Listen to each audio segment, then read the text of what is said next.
Hi everyone, in this video, I'm going to show you how to use Google Forms for online surveys. So first thing first, I assume na meron na kayong nagawang questionnaire kagaya nito. So all we have to do is to copy-paste this items or the information that you have here in Google Form. Okay? Ang kagandahan kasi sa Google Form, pwede nyo lang isend yung link dun sa Messenger or sa email, tapos pwede na siyang sagutan ng mga participants ninyo. So, ang una natin gagawin ay i-search natin ang Google Forms. Sa akin kasi nakalink na siya sa Google Drive ko.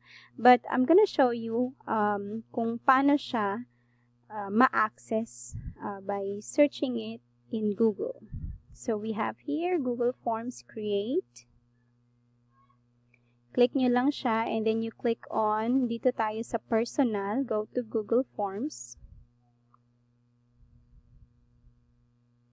And then, meron tayo ditong blank, right? So, you can just click on the blank or start a new form. And then, eto na siya. So, untitled form ang lalabas kasi wala pa naman tayong ginawa, no? So, dito natin ilalagay yung title ng survey natin. So, you have here school climate and mathematical dispositions survey. So, Control-C lang natin yan. I-highlight. Control-C for copy.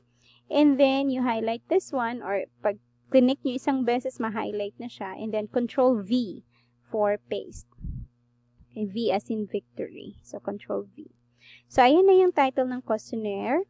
And then, dito sa form description, dito natin ilalagay kung ano ba, tungkol saan ba itong questionnaire na ito. Of course, you can copy-paste here your general objective. So, this survey or the purpose of this survey is to determine. So, ilalagay nyo. Pwede nyo i-copy-paste din dun sa research objective niyo. Pwede nyo rin i-type. Okay? The purpose of this survey or the purpose of this study is to determine the relationship between school climate and mathematical disposition of grade 10 students. Grade 10 students. Ayan. Purpose to determine the relationship between school climate and mathematical dispositions of grade 10 students. Alright? And so, ano pa ba? Itong directions, copy-paste natin yan, yung sa directions. And then, dito natin ilalagay, mag-i-enter lang tayo, maglalagay tayo ng isang space. Okay, for each statement in the survey, please indicate how much you agree or disagree with the statement by putting a check in the box on the right side of each statement. There are no right or wrong answers. Your answers will be kept strictly confidential and you will not be identified. Ngayon, kung dito tayo mag-click, this is already for the question. Ilalagay pa natin yung scaling. Ito ilalagay natin yung scale. That's important.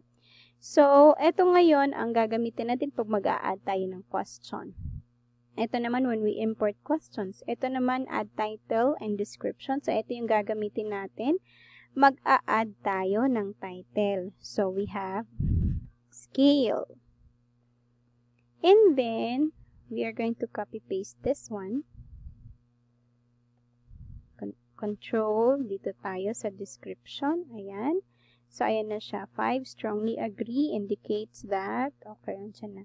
So, magsi-space na lang tayo. Maglalagay tayo ng space para yung uniform ang spacing nila. So, maganda sa mata ng mga participants. So, ma-emphasize yung strongly agree, agree, neutral, disagree, and strongly disagree. Ayan. Okay. By the way, ito pala walang save. Ito automatic save yan. And then, tapos ng scaling, eto na siya. Part 1 is your school climate. Okay, part 1 is your school climate. But before that, we need to identify first their gender para malaman natin kung ilang male na at ilang female na dun sa mga participants mo. Kailangan kasi yan to in the method, yung sa research participants, and also sa population and sampling. And also, yung mga sectioning or grade level or department kung sa company, and so on. So, question tayo dito. So, we can have here section. Okay. So, sa section naman, pwede nyong isa-isahin. Halimbawa, Mercury. Mercury. Ayan, para i-click-click na lang nila. Mercury, Neptune, Venus. So, lahat na, pwede nyong i-add yun sa grade 11 na sections. Kaya hindi ko na lang i-add yan. So, i-click ko itong required para hindi nila ma-skip. Okay, so they cannot go to the next question unless this section right here is answered. And that is also to prevent or avoid blanks in their answers.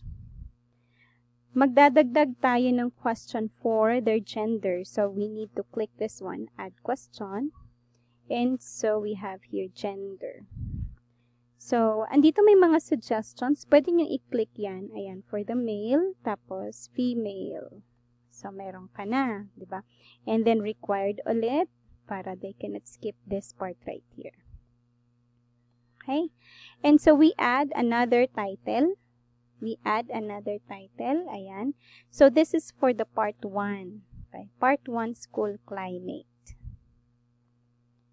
Okay? Pwede nyong lagyan ng description dito. Halimbawa, yung first variable nyo is dapat parents ang sasagot. So, pwede nyong lagyan dito ng this portion is should be answered by the parents. So, parang ganun. Kung wala naman, so you can leave it blank. Okay? And then mag-a-add tayo ng question. Yung question natin, of course, eto na siya, no? So, A is for safety. Yan. So, this will be for safety. And then, dito tayo sa multiple choice grid. Okay? Ito ang lalabas ngayon. So, dito natin ilalagay yung 5, 4, 3, 2, 1. Right? Dito sa rows, dito natin ilalagay yung items per indicator. Okay? So, halimbawa, kokopya tayo ng isa. Don't worry. So, lahat ng items din sa questionnaire na nagawa ninyo, pwede i-copy-paste nyo dito. Okay?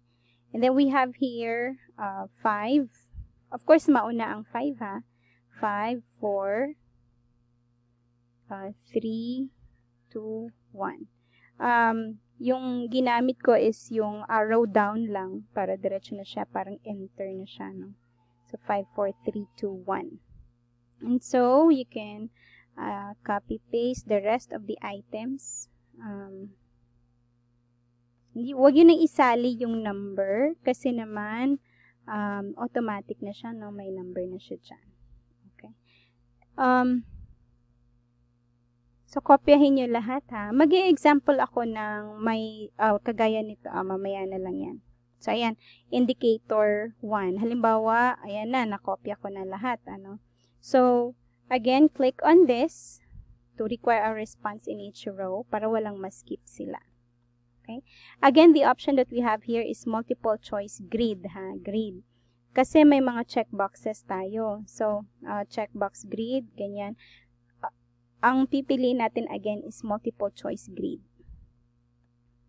Okay? And so we add for the second indicator. Ang second indicator natin is peer social climate. Okay, peer social climate. Ayan. And again, pipiliin natin multiple choice grid. And so the first, ito siya. Be careful, ha, kasi dalawang linya ito, yung most students at saka yung anything when. So, gagawa siya ngayon, kapag i-copy-paste natin ito, gagawa siya ng dalawang items. Kasi dalawang linya yon. Ayan. O, yung anything when they get angry, nagiging number 2 na siya. So, ang gagawin lang natin is, i-cut natin ito, Control X, ayan. And then, punta tayo sa number 1, ilalagay natin siya dito sa hulihan, before doing, and then, Control V, that's for copy paste. So, andito na siya, before doing anything, when they get angry. So, andyan na siya. Okay, delete lang natin itong period, na-copy siya, alright. So, that's our item number 1. Ito naman, item number 2, ganun ulit, dalawang linya. So, mag-create ulit siya ng another line, ano. Ayan. So, hanggang 3 na siya. Again, since naka-highlight na siya, ang gagawin lang natin, Control X, para ma-delete siya doon. And then, we click on the number, the second item, hanggang dun sa pinakahuli niya. So, dito. And then, we type a space, and then Control V. Yung Control V, magpipaste nung sa yung kinat mo kanina. Ayan. So, that's our item number 2. So, kopyahin nyo lang hanggang sa last item for this indicator. And then, yung columns, huwag kalimutan, it should start with 5. And then, arrow down, 4, 3, 2, 1. And, yung required response. Okay? Ulitin nyo lang siya hanggang sa last indicator. Okay? Halimbawa, last indicator na yon. So, ano ka na, part 2 ka na. Dun sa part 2 mo, panibagong title ulit.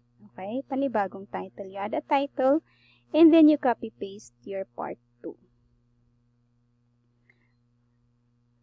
Yan.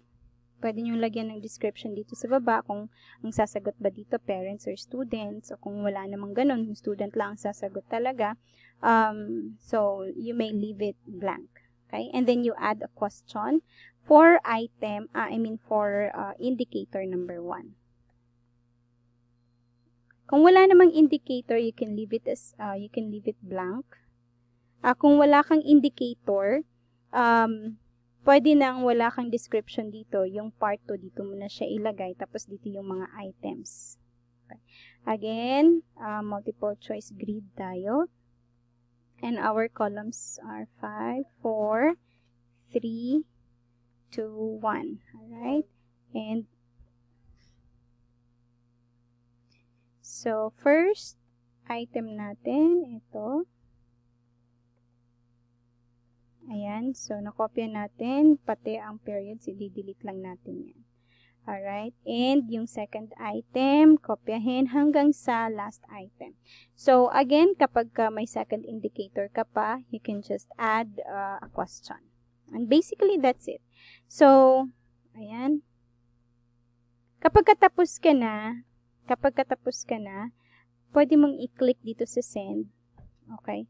And then, you click on this one. Kung gusto mong i-send yung link lang, i-send mo sa Messenger or sa Zoom, you can click on shorten URL para maliit lang yung, yung link niya. So, you can just copy that.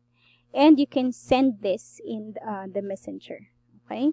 So, hindi madidelete yan hanggat hindi mo siya i-delete. Okay? Ayan. So, ito na yung itsura niya. Kapag may nag-submit na ng response dito mo siya makikita sa responses. Okay? Dito mo siya makikita sa responses. Okay? So, basically, that's it. Kapag dito ka na sa responses, may dito na magdi-display yung mga nag-submit ng responses. So, kung gusto mo siyang i-Excel form, you can just click on this green button right here. So, when you click on that, you can just create a new spreadsheet. And then, you can click on create. And then, magkakaroon na siya ng parang Excel format ng responses. Okay? So, dito, ayan na yung mga, dito na magde-display yung mga responses ng mga participants mo. Okay? So, this would be for the indicator 1, item number 1, indicator 1, item number 2, indicator, and so on. Okay?